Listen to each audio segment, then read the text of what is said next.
Next question is define violence and its various types, major dimensions of violence. ठीक है, तो अगर कुछ भी आए टाइप्स या मेजर डायमेंशन आपने यही लिखना है। Violence is a use of physical force power to hurt harm and control others. अगर आप किसी बंदे को हर्ट कर रहे हो, किसी को हार्म कर रहे हो, किसी को कंट्रोल कर रहे हो, लेकिन कैसे? फिजिकल फोर्स यूज़ करके, that is violence. It can be physical. ठीक है, फिजिकल फोर्स अगर आप किसी को अगर आप हर्ट कर रहे हो, हार्म कर रहे हो, कंट्रोल कर रहे हो किसी भी फॉर्म में, that is the violence. It can be physical, physically आप किसी को मुक्का मार के भी वायलेंस कर सकते हो। इमोशनल, किसी को कुछ बहुत बुरा बोल के भी उसको आप जो है हर्ट कर सकते हो। सोशल, ठीक है। स्ट्रक्चरल जो अंदर, मतलब जैसे पॉवर्टी, अनएम्प्लॉयमेंट, किसी को अपॉर्चुनिटीज़ नहीं देना, दैट इज़ ऑल्सो वायलेंट।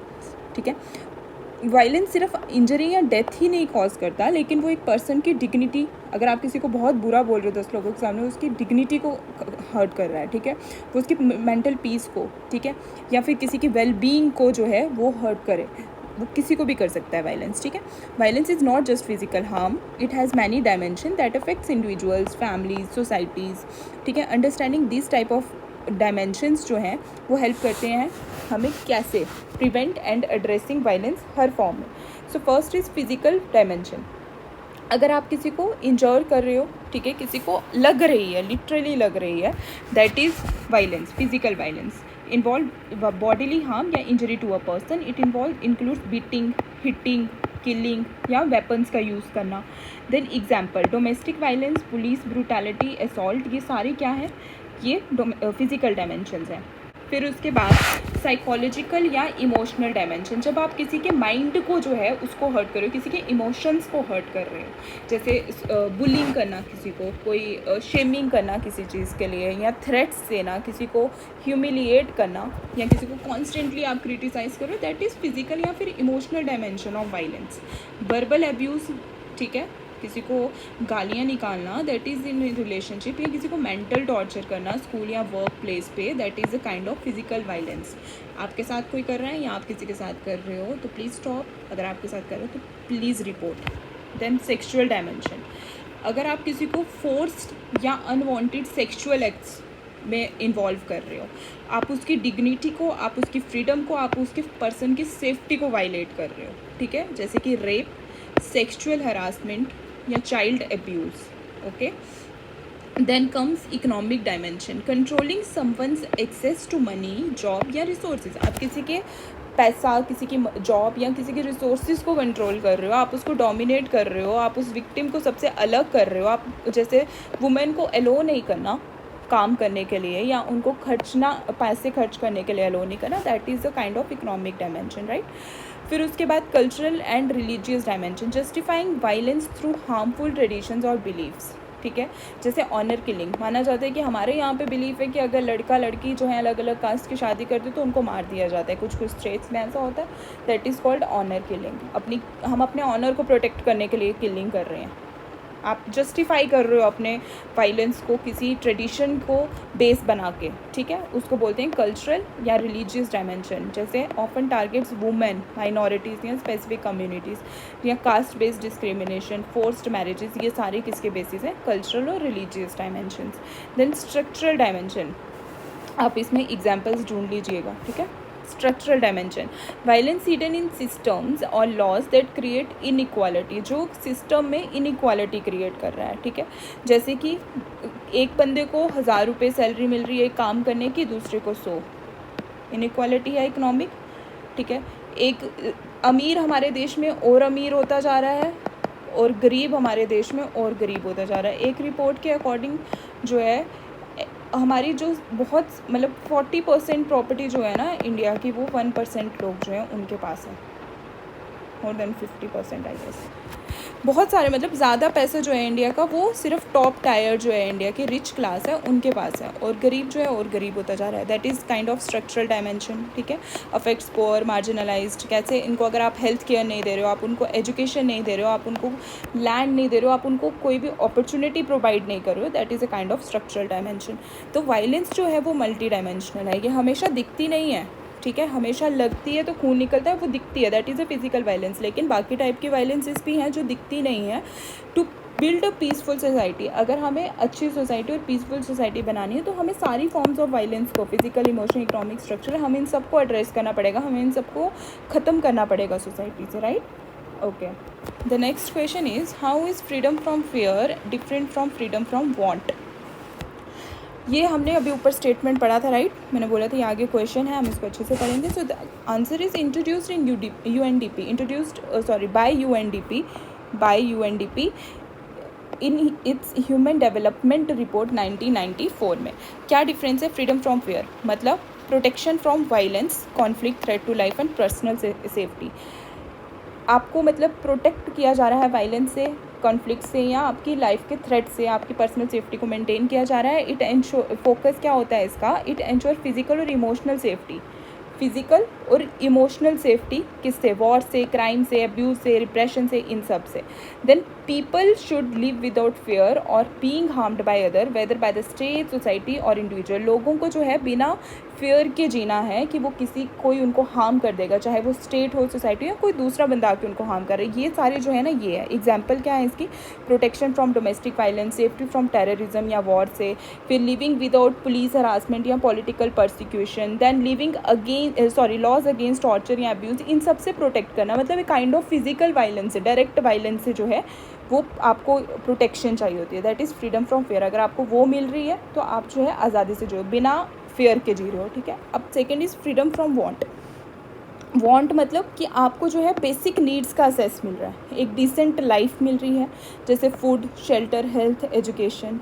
आपको पॉवर्टी, हंगर, अनएम्प्लॉयमेंट, डिजीज़, इन सबको ख़त्म करना है, that is freedom from want. Every person should have a minimum standards of living with a dignity, ठीक है। एक मिनिमम स्टैंडर्ड होना चाहिए हर बंदे के पास, ताकि वो अपनी लाइफ क्या कर सके, डिग्निफाइड लाइफ जी सके और उनको ये सब चीज़ें मिले। तो फ्रीडम फ्रॉम फियर का की डिफरेंसेस क्या है, focus is on safety from violence, ठीक है। लेकिन फ्रीडम फ्रॉम वांट क्या है, focus is on freedom from poverty, structural violence, it's a physical violence, it's a structural violence that deals with protection and security. Freedom from fear किससे deal करता है, protection and security से। Freedom from want किससे deal करता है, deals with economic and social needs. Freedom from fear किससे deal करता है, safety from war. Freedom from want किससे डील करता है, एक्सेस टू क्लीन वाटर, ठीक है। So both freedoms are essential for a peaceful and just society, one protects life, the other protects life living with dignity. एक freedom जो है आपकी life को प्रोटेक्ट कर रहा है,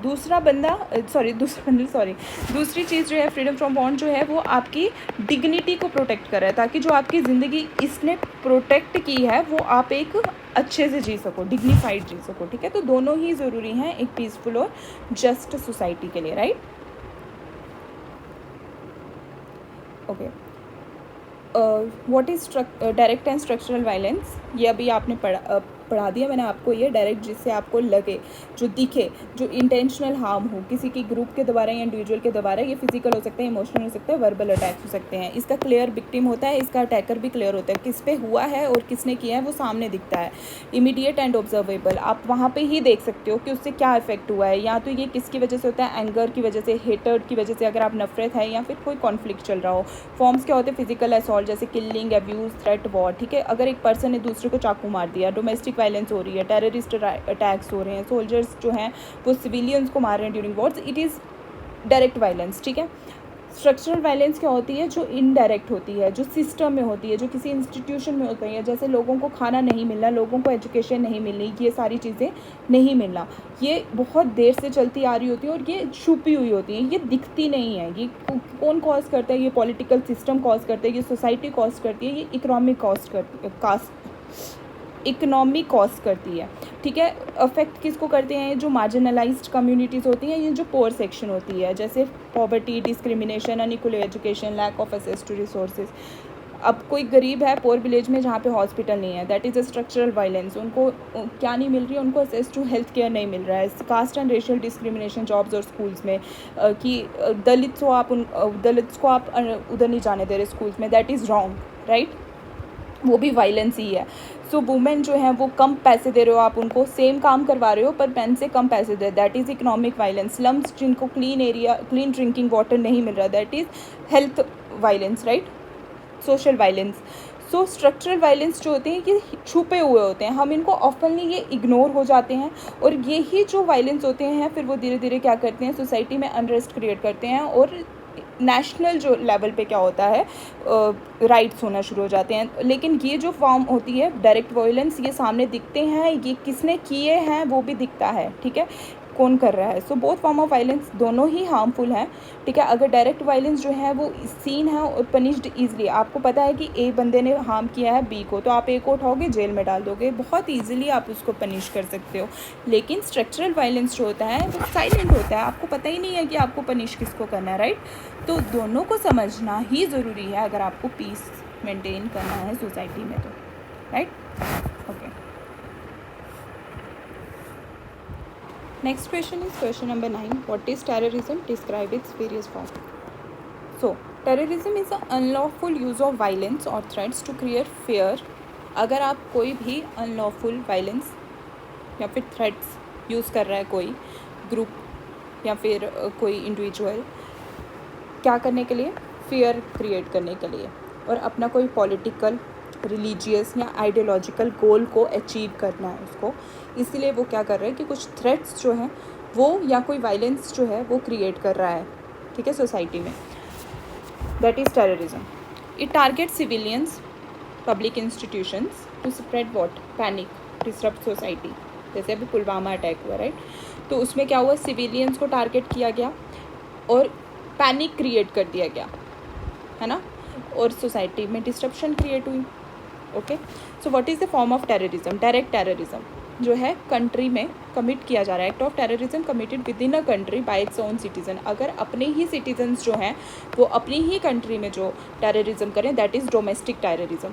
एग्जाम्पल क्या है, Oklahoma City bombing USA 1995 by American extremist. American extremist ने अपनी ही USA की सिटी पे क्या कर दिया था, बॉम्ब कर दिया था, ठीक है। उसके बाद international terrorism, terrorist acts that involve citizens और governments of more than one country. International terrorism तब होता है जो टेररिस्ट एक्ट जो है वो एक कंट्री से ज़्यादा की कंट्रीज़ को क्या करें, इन्वॉल्व करें, सिटीज़न को इन्वॉल्व करें, गवर्नमेंट को इन्वॉल्व करें। जैसे 9/11 अटैक USA में हुआ था, अलकायदा ने किया था इन 2001, ठीक है। Religious terrorism, violence created on the name of out in the name of religion या बिलीफ। रिलीजन के नाम पे जो है अगर वायलेंस हो तो that is religious terrorism. ISI ने अटैक किया था सीरिया पे, इराक पे, यूरोप पे, किस बेसिस पे, रिलीजन के बेसिस पे। Political terrorism aimed at changing और चैलेंजिंग पॉलिटिकल पावर और गवर्नमेंट। अगर गवर्नमेंट या पॉलिटिकल पावर को क्या करना है, चेंज करना है या चैलेंज करना है, उसके लिए टेररिस्ट एक्टिविटीज़, अनलॉफुल एक्टिविटीज़ या वायलेंस हो रही हो, that is political terrorism.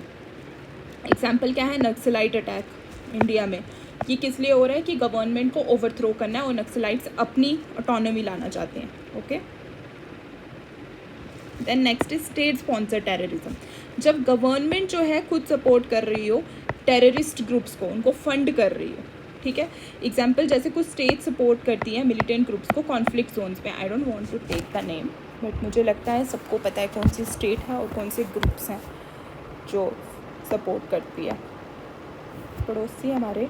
Cyber terrorism, using computers और the internet to the cause fear और हार्म। अगर कोई कंप्यूटर, इंटरनेट इसका यूज़ कर रहा है क्या करने के लिए, फेयर कॉज करने के लिए या किसी को नुकसान दिलवाने के लिए, तो जैसे example hacking power grid, stealing sensitive government data, right. Conclusion, terrorism threatens peace, security, human rights. Terrorism जो है किस किस को थ्रेट करता है, पीस को, शांति को, नेशन की सिक्योरिटी को और लोगों के राइट्स को ऑल्सो, राइट, लोगों के individual rights, right. It takes many forms, affects nations globally, ये नेशंस को ग्लोबली भी जो है अफेक्ट कर सकता है। टेररिज्म को ख़त्म करना जो है ये कब होगा, जब अगर हम इंटरनेशनली सारे देश मिलेंगे तभी जाके ये टेररिज्म को आप कम कर सकते हो। Justice addressing its root cause like injustice, poverty और रेडिकलाइजेशन, वो कब, ये चीज़ कब बिल्कुल ख़त्म होगी, जब आप उसके रूट कॉजेज़ को जो है एड्रेस करोगे, okay. Next question is, it's quite a bit long question क्योंकि ये 3 क्वेश्चंस को आंसर कर रहे हैं। पहला, ग्लोबल वार्मिंग क्या है, ठीक है। ग्लोबल वार्मिंग क्या होता है, जब अर्थ का एवरेज टेम्परेचर जो है वो इंक्रीज़ करे, किसकी वजह से, ग्रीन हाउस गैसेस की वजह से एटमॉस्फेयर में, ठीक है। Carbon dioxide, methane green house gas के एग्जाम्पल्स हैं। ये कब होते हैं? जब बहुत मोस्टली ये किसकी वजह से हो रहा है? ह्यूमन एक्टिविटीज़ की वजह से, जैसे burning of fossil fuels, deforestation और इंडस्ट्रियल एमिशंस की वजह से, इंडस्ट्रीज से जो पोल्यूशन निकलता है। Then relationship between global warming and development. क्या रिलेशन है ग्लोबल वार्मिंग और डेवलपमेंट का? Development increases emission. डेवलपमेंट जो है वो एमिशंस बढ़ा रहा है। कैसे? जैसे जैसे इंडस्ट्रियलाइजेशन हो रही है, अर्बनाइजेशन हो रही है, मतलब ज़्यादा से ज़्यादा सिटीज़ बन रही हैं, ट्रांसपोर्ट जो है वो इंक्रीज़, लोग आज हर घर में 2 से 3 गाड़ियाँ हैं, तो ट्रांसपोर्ट जो है वो इंक्रीज़ हो गया। इसकी वजह से जब आप गाड़ी चलाते हो तो क्या होता है? Carbon emission. तो इन सब चीज़ों की वजह से क्या हो रहा है? कार्बन का एमिशन बढ़ गया है। ठीक है, और कार्बन अभी हमने ऊपर पढ़ा, it's a green house gas, carbon dioxide, right? So factories and vehicles in developing countries like India, China contribute to CO2 levels. India और चाइना में जो फैक्ट्रीज और व्हीकल्स हैं वो CO2 लेवल्स को बहुत ज़्यादा कंट्रीब्यूट करते हैं, मतलब वो कार्बन डाइऑक्साइड इंक्रीज़ करते हैं। Unsustainable growth versions climate. जब भी हम ग्रो कर रहे हैं, हम ये नहीं सोचते कि हम कैसे ग्रो करें जिससे हमारे इन्वायरमेंट को भी नुकसान ना हो, इतना तो कोई सोचता ही नहीं है। So without caring for the environment, अब बिना इन्वायरमेंट के सोचे आप क्या क्रिएट कर रहे हो? Pollution, deforestation. हम नेचुरल रिसोर्सेज को बहुत ज़्यादा यूज़ कर रहे हैं। हम क्या कर रहे हैं? फॉरेस्ट एरिया में कंस्ट्रक्शंस कर रहे हैं, जिसकी वजह से क्या हो रहा है? हमारा जो ग्रीन कवर है, जो ग्रीन हमारा वो है, ग्रीन कवरेज ट्रीज़ वगैरह जो हैं हमारे, जो हमारे टेम्परेचर्स को मेंटेन करके रखते थे, वो तो गए। जब वो गए तो टेम्परेचर इंक्रीज़ हो गया। ओके, तो कैसे आप एक ग्रीन डेवलपमेंट कर सकते हो? अगर आप कहीं पे अपने जो ज़्यादा से ज़्यादा अफॉरेस्टेशन कीजिए, ज़्यादा से ज़्यादा फॉरेस्ट लगाइए, कार्बन सिंक्स बनाइए, कि कार्बन को सिंक करने के लिए जो है हमारे पास फॉरेस्ट होना चाहिए। ठीक है, पॉवर्टी एंड ग्लोबल वार्मिंग का लिंक्ड। पोर कम्युनिटीज़ जो है वो किस पे डिपेंड करते हैं? फ्यूल के लिए, खाना बनाने के लिए वुड पर। इसकी वजह से क्या होता है? डिफॉरेस्टेशन। सेम टाइम पे वो सबसे ज़्यादा अफेक्टेड होते हैं। जब कहीं भी बाढ़ आएगी, जब कहीं भी कोई भी क्लाइमेट चेंज की वजह से कुछ भी होगा, तो उससे सबसे ज़्यादा अफेक्टेड कौन सी कम्युनिटी होती है? Poor community. ठीक है, green development can help. Green development कैसे? It is very good question, direct भी आ सकता है कि आप कैसे ग्रीन डेवलपमेंट कर सकते हो, या क्या ग्रीन तरीका है नेशन को डेवलप करवाने का। इसमें थोड़े से पॉइंट जोड़ लीजिएगा, जैसे green development can help use renewable energy, eco friendly technology, supports both system development and climate goal. आप जो है रिन्यूएबल एनर्जी का यूज़ कीजिए। मैं इसके नीचे ना ऐसे एक छोटा सा वो बना दूँगी कॉलम PPT में, कि आप क्या क्या कर सकते हो जिससे आपकी क्या हो? ग्रीन डेवलपमेंट हो। ठीक है, अगर ऐसा कोई क्वेश्चन आता है तो आप उसको यहाँ से पढ़ लेना। ठीक है, एक बार। अच्छा, उसके बाद सोलर पावर्स का यूज़ करना, इलेक्ट्रिक व्हीकल का यूज़ करिए एमिशंस को कंट्रोल करने के लिए। ठीक है, how global warming threatens human existence. अगर ग्लोबल वार्मिंग होती है तो उससे ह्यूमन्स की एग्जिस्टेंस पे क्या असर होगा? बहुत सारे वेदर इवेंट्स हमें दिख रहा है कि हर दिन कहीं ना कहीं पे फ्लड आया होता है, या तो कहीं एक जगह फ्लड है तो दूसरी जगह सूखा पड़ा हुआ है, सूखा पड़ा है तो खाना नहीं है, साइक्लोन्स आ रहे हैं। ठीक है, हीट वेव्स हो रही हैं, कितने लोग हीट वेव से मर जाते हैं, है ना। तो एग्जाम्पल 2023 में आपको पता है हीट वेव से यूरोप में जो है इतनी सारी डेथ्स हुई थी, हेल्थ क्राइसिस हुए थे। ग्लेशियर्स का मेल्ट होना, अगर ग्लेशियर मेल्ट होंगे तो जो सीज़ हैं वहाँ पे पानी का, अगर पहले पानी यहाँ पे अगर लैंड थी, ठीक है, यहाँ पे पानी यहाँ तक था, ठीक है, अब वो पानी जो है वो बढ़ के यहाँ तक आ गया, तो ये वाली लैंड भी पानी में आ गई। जो यहाँ पे लोग थे उनकी या तो जान चली जाएगी, या तो उनको लॉस ऑफ प्रॉपर्टी, जिसकी वजह से क्या होगा? रिफ्यूजीज़, उनको अपनी जगह छोड़ के कहीं और जाके रहना पड़ेगा, लेकिन उनके पास पैसे नहीं होंगे रहने के लिए, पॉवर्टी, है ना। तो इनको ये सारी चीज़ें जो हैं इंटरकनेक्टेड है। मालदीव्स और कुछ पार्ट है बांग्लादेश के जो सबमर्जन के रिस्क पे हैं, वो कुछ एरियाज़ जो हैं उनके वो पानी के अंदर आ जाएंगे थोड़ी देर के बाद। फूड एंड वाटर सिक्योरिटी, अगर हमारे पास crop failure, drying river affect agriculture and drinking water. ठीक है, अगर क्रॉप फेल हो जाए या रिवर सूखा पड़ जाए तो हमारी एग्रीकल्चर भी अफेक्ट होगी और हमारे पास पानी भी नहीं होगा पीने के लिए। बहुत सारी जगह हैं, राजस्थान हो गई, हमारी इंडिया में बहुत सारी वाटर स्कार्सिटी एरियाज़ हैं। ठीक है, अफ्रीकन कंट्रीज़ में बहुत सारा फूड शॉर्टेज को फेस किया जाता है, किसकी वजह से? लॉन्ग ड्रॉट्स की वजह से। ठीक है, उसके बाद health issues, increase decreases like malaria, asthma, heat strokes, इन सब की वजह से क्या होगा? डिजीज़ इंक्रीज़ हो जाती हैं इन्वायरमेंट प्रॉब्लम्स की वजह से, ग्लोबल वार्मिंग की वजह से। Then global warming is a very serious global issue. इसको सबको मिलकर जो है वो ख़त्म करना चाहिए, और हमारी जो डेवलपमेंट होनी चाहिए उसको हमें ध्यान में रख के करना चाहिए कि वो बैलेंस भी हो और वो सस्टेनेबल भी हो, वो इन्वायरमेंट को भी हार्म ना करे, ताकि हम अपने इन्वायरमेंट को भी प्रोटेक्ट कर सकें और इंश्योर करें एक सेफ फ्यूचर सारे ह्यूमंस के लिए, ठीक है। और thank you for watching this video.